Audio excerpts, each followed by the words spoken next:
Welcome to this deep dive. Today we'll be exploring the world of Shane Bruce's Hope for Chattanooga. Okay. Get ready to meet Tia, Yeah. a woman fighting to save a historic train station. Right. Her son, Clint, who has a bit of a mysterious past, Uh-huh. and Bo, Okay. a charming young farmer who gets pulled into the story. It's a story about family and community and change in the South. Yeah. But I'm curious what stood out to you from the novel. It's fascinating how the novel takes this one very specific fight Right. to save the Chattanooga Choo-Choo. Mm. That's the nickname for the Chattanooga Terminal Station. Uh-huh. And uses that to kind of explore these big shifts happening in society. It's like it asks us to think about what progress really means, you know? Yeah. Like, does progress always have to come at the cost of tradition? I love how Bruce sets the scene for this clash of values. Like, he really brings Chattanooga to life. Yeah. The history of it as a railway hub, Right. and the importance of the choo-choo to the city. You can almost hear the echoes of this bygone era in Tia's determination to save the station. Well, Tia sees the station as this symbol Yeah. of a time when hard work and decency were valued above all else. Mm. And she's afraid that those values are fading away Right. in the face of all this development. You know? Yeah. And so her fight against BOTCH, Okay. that's the Board of Trustees of the County of Hamilton, who are working with her ex-husband Luther Wow. to demolish the station and put up this Goohoo project. It becomes a symbol of this much bigger struggle that's going on. It's like that classic David versus Goliath story, isn't it? Totally, yeah. This ordinary woman taking on these powerful developers and even her own ex-husband. Yeah. It's a great setup for sure. Yeah. And then the novel brings in Clint. Yeah. Tia's estranged son after 20 years. He comes back because Tia's sick, right? Exactly. She needs a blood transfusion. Yes. And Clint's the only one with her rare blood type. But you can tell there's more to their relationship than just the distance between them. Yeah. The novel hints at something that happened in Clint's past, something that really hurt his relationship with his mother. Right. What are your thoughts on that? Well, I think it shows how complex family relationships can be. Yeah. You know, how unresolved conflict can have a lasting impact. And Clint represents a different perspective, too. Yeah. One that's been shaped by living on the West Coast. Yeah. And his involvement in activism. Right. So his arrival in Chattanooga sets up this potential clash of values. Not just between tradition and progress, but between generations, too. And then there's Bo. Yes, Bo, the organic farmer. Right. He gets drawn into Tia's fight. And they form this bond despite their age difference. It's interesting how he represents a different kind of Southern identity. I agree. He's rooted in the land and tradition. Yeah. But he's also open to change. Right. And then his relationship with Clint adds another layer to the story. It does. It challenges some of the traditional norms we might expect. Right. And highlights how the South is changing. Yeah, it's evolving. It's really striking how Bruce combines these personal stories with social commentary.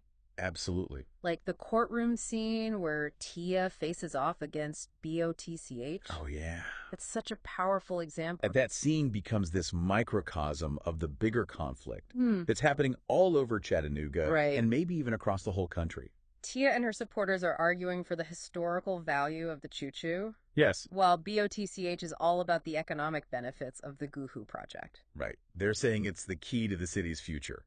It's so interesting how Bruce brings in all these different voices, too. Yeah. You've got the Occupy Chat activists, the Black Lives Matter supporters, even Fiona, the filmmaker, who's kind of cynical at first, but gets drawn into the energy of the movement. She gets caught up in it. What do you think Bruce is trying to say with these unexpected alliances?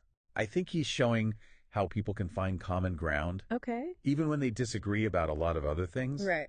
These characters come from different backgrounds. Yeah. They have different beliefs. But they all come together to protect something they value. So maybe even in a world that feels really divided, there's still room for people to work together. Yeah, for a common purpose. Exactly. And then there's that huge turning point in the story. You mean the electrocution? Yeah, Zach Van Bremen, the Goohoo CDO, getting electrocuted. During the groundbreaking ceremony. Right. Talk about a shock. Yeah. BOTCH wins the legal battle. But that incident really shifts public opinion. It does. People start to question the cost of all this progress. Do you think Luther starts to change his mind at all after this? Luther's a tough one to figure out. Yeah. He's ambitious. He wants to prove himself. Yeah. but he also has a lot of regrets. And he wants to connect with his son. Right. The novel doesn't come out and say he changes his mind. Okay. But there are these little hints. Like what? You see moments where he's vulnerable. Yeah. And he really wants to reconcile with Clint. He's also not totally comfortable with how ruthless the developers are being. I can see that. It feels like there's more to Luther than just wanting to make money. There's definitely more going on there. And speaking of hidden depths, Uh-oh. What's coming? The book throws in some twists about Clint's past. Like what? Like the fact that Luther isn't his real father. Wow. That adds a whole new dimension to their relationship, right? It completely changes things. And then there's the mystery around the death of his friend Johnny. Oh, yeah. It seems like there's more to that story than we know at first. It definitely feels like there's something else there. These revelations change how we see Clint. They do? And why he does what he does. Right. They make us realize that everyone has their own baggage. Yeah. Their own secrets that shape them. It also shows the power of the truth. And how important it is to face the past. Even when it's hard. Exactly. Yeah. Even when it's painful. It makes you think that every character in the book has this whole backstory. Right. This history that's led them to where they are now. That's what makes them feel so real. What about the return of that historic steam engine? Before 501. Yes, orchestrated by Charlotte. Oh, wow. Who was originally on Luther's side. That's right. How important is that event in the context of the novel? I think it's a symbolic victory for Tia and her supporters. Okay. It's a reminder of the past. A symbol of what they're trying to save. And it shows that public opinion is shifting. Like people are starting to feel nostalgic. Yeah. And that longing for simpler times can be really powerful. It's like this magical moment. Yeah. But the book contrasts that with the harsh reality. Right. Of the legal battle. Even though the train comes back, BOTCH is still in control. That tension between hope and despair, between the past and the future. That's at the heart of the novel. And then there's that cliffhanger ending. With Tia reading that legal document. Right. Yeah. That could maybe save the station. That ending leaves you wondering, is there really hope? Right. Is this a real chance or just a false promise? That's what makes it so good. Yeah. It makes you think about the possibilities. What do you believe about hope? Right. What do you believe about resilience? The document doesn't give a clear answer. Okay. But it throws in a new twist. Yeah. Maybe the fight for the choo-choo and for Chattanooga itself isn't over yet. It reminds us that even when things seem impossible, there's always a reason to keep fighting. Right. To keep believing that things can get better. That belief itself can be a powerful force. Now, before we go any further, okay, let's look at some of the more nuanced parts of the story. Sounds good. That ending with Tia and that document really got me thinking. Yeah. There's so much symbolism in hope for Chattanooga. Like the choo-choo itself, it's more than just a building. It's a representation of Chattanooga's past. Right, like a time when things moved slower. Exactly. It represents those values that Tia is trying so hard to preserve. Yeah. Hard work, community connection. The things she feels are being lost in this rush for progress. Right. And then there's the train's return. That steam engine, the 4501. Yeah. I got chills reading that part. It felt like the past was coming back to life. Such a powerful image of hope. Yeah, of resilience when everything seems so uncertain. The 4501 is a pretty amazing piece of machinery. You know, those steam engines were the backbone of the railroads for years. Right. And people are still fascinated by them today. Yeah. It's incredible how much work goes into restoring and running one of those things. Wow. I hadn't thought about it that way. Yeah. That adds a whole other layer to its symbolism. Definitely. It shows that even in a world obsessed with the newest technology, there's still a place for the beauty and function of the old. I agree. But then the novel also gives us the Goohoo Project. Right. Which feels like the opposite of everything the choo-choo represents. That contrast is really interesting. What are your thoughts on that? I think it highlights this tension between progress and tradition. Okay. Something that every society has to deal with. Yeah. The Goohoo Project represents innovation. Right. Economic growth. The promise of a tech-driven future. It's easy to see progress as a good thing. Right. But the novel asks us to think about the downsides, too. What do we lose in the name of progress? Yeah. Are we sacrificing something irreplaceable? It's a good question. In our rush towards this future that's all about speed and efficiency. The novel doesn't give easy answers. Okay. It shows us both sides of the argument and makes us wrestle with those tough questions. What did you find particularly thought-provoking about that tension? What about you? I was really drawn to the characters who are caught in the middle. Like Bo, he's so connected to the land and his family's farm. Right. But he's also open to new ideas and ways of life. He's a great example of someone who bridges the old and the new. He shows that it's possible to find harmony between things that seem like opposites. He's grounded in tradition, but also willing to adapt. And that's so important in a world that's constantly changing. And it's not just Bo. Right. Even Clint, who comes back to Chattanooga feeling disillusioned with his Southern roots, he goes through a transformation too. He does. He rediscovers a sense of belonging.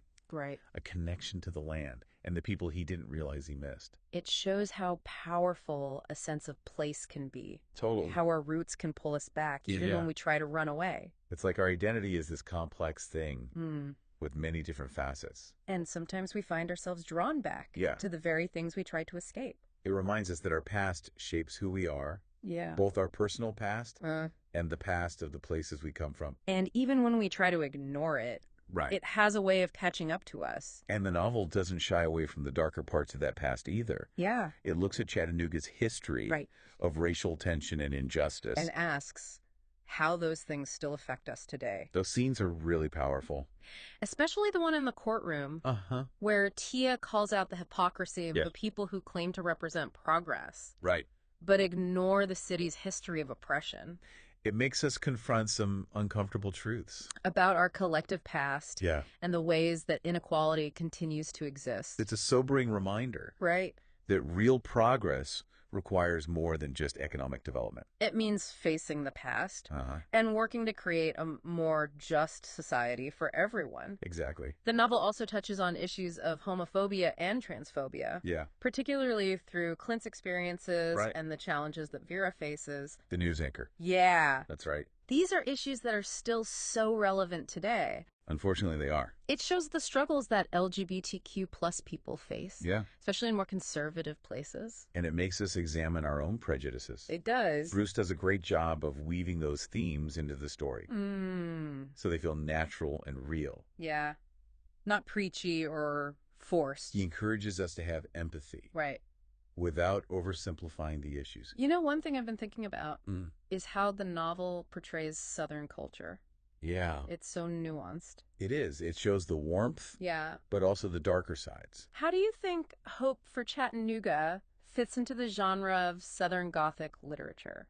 That's a great question. You know, Southern Gothic is all about exploring the grotesque, the unsettling aspects of Southern life. It digs into the region's history of violence, oppression, decay. Right. But it also celebrates the beauty and charm and the strong sense of community. So it's about embracing those contradictions. Exactly. The light and shadow that exist together. In a place and a culture. And Hope for Chattanooga really embodies that duality. It does. We see the beautiful landscape, the warmth of the people, the richness of the traditions. But we also see the prejudice, the scars of the past, the struggle to balance tradition and progress. It's like the novel is saying, to really understand a place, you have to embrace all of it. The good and the bad. The complexities, the imperfection. The dark secrets and the moments of grace.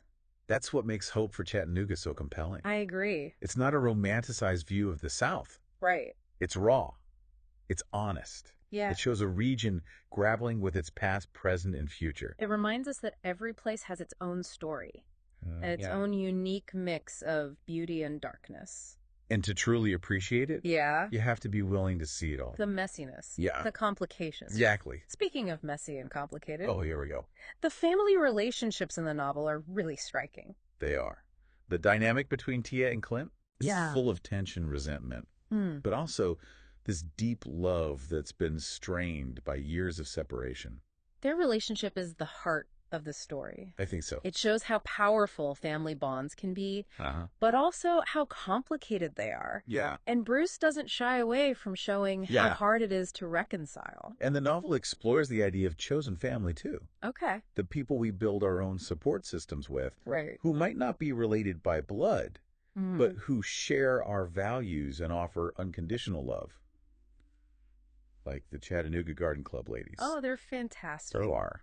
Fiercely loyal to Tia and to each other. A real force to be reckoned with. They represent the strength that can be found in community. Especially for women. Yeah. Who have often been marginalized. And then you have Bo and Clint. Right. Forming this unexpected bond. Despite all their differences. Their relationship challenges traditional ideas. It does, about masculinity. Yeah. And about what rural life is supposed to be like. It shows that love and acceptance can show up anywhere. In the most unexpected places. It reminds us that human connection can cross all sorts of boundaries. Totally. Boundaries of age, background belief. It's through those connections, those shared struggles and triumphs, that we find meaning and purpose. The novel also reminds us that fighting for what we believe in, whether it's saving a landmark or fighting for social justice, it's rarely something we do alone. We need each other. We need support. Yeah. We need to be willing to stand with others. To find our tribe. Yeah. The people who inspire us and challenge us. And remind us we're not alone. Before we wrap up this part of our deep dive, I'd love to hear your thoughts on something that really resonated with me. I'm listening. You know, we've talked a lot about community and connection in Hope for Chattanooga. Yeah. But there's also this theme of how people change as individuals. Right. So many of the characters go through these big shifts in how they see things. They do. It's like they're on these journeys of self-discovery. Like Clint. He comes home with all these ideas about the South, but then he starts questioning those assumptions and reconnects with his roots. That's what makes good characters so interesting. Right.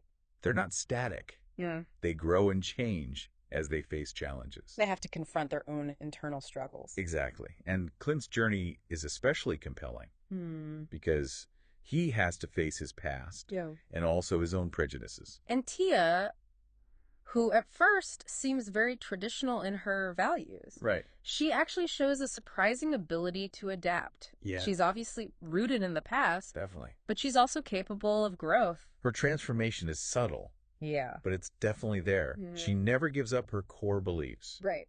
But she starts to see things from a broader perspective. She learns that progress doesn't always have to be the enemy of tradition. Exactly. And that sometimes the best way to honor the past is to embrace the possibilities of the present.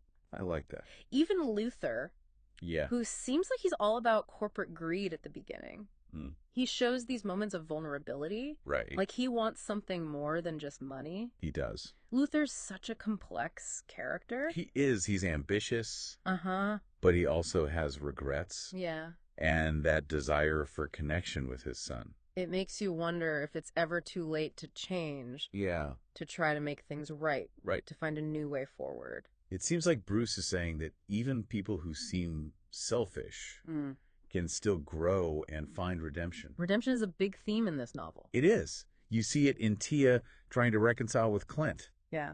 In Luther's changing perspective. And in the whole community trying to save a piece of their history. They're all trying to reclaim something. It reminds us that even when we mess up, when we hurt others or ourselves, there's always a chance for forgiveness. For healing. Right. For second chances. That's a powerful message. Which leads to one of the main questions the novel asks. What does it mean to create a better future?